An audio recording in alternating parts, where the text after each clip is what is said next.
Bonjour et merci de nous rejoindre pour les perspectives du jour. Et nous allons aborder aujourd'hui l'évolution de la paire livre-dollar. Thomas va nous donner ses perspectives depuis notre station de trading.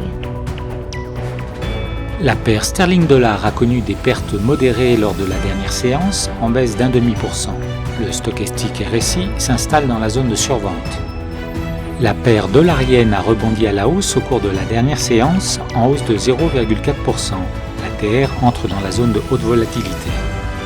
Le Bitcoin s'est négocié latéralement lors de la dernière séance. L'ATR entre dans la zone de forte volatilité.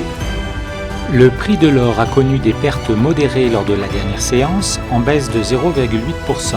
Le CCI envoie un signal neutre.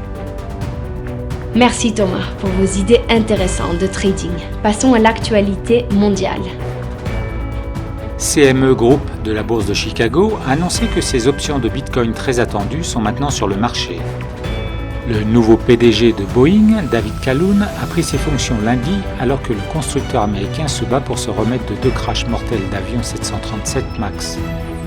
La livre sterling pourrait trébucher sur une série de données industrielles au milieu de l'incertitude permanente du Brexit et du message rafraîchissant de la Banque d'Angleterre. Merci Thomas.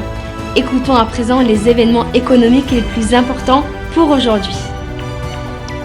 La variation des stocks de pétrole brut sera publiée à 15h30 GMT, le discours du gouverneur japonais Kuroda à 0h30 GMT, l'indice des prix à la consommation du Royaume-Uni à 9h30 GMT, l'indice américain des prix à la production à 9h30 GMT, la production industrielle européenne à 10h GMT et la signature de la première phase de l'accord commercial entre les États-Unis et la Chine à 16h GMT.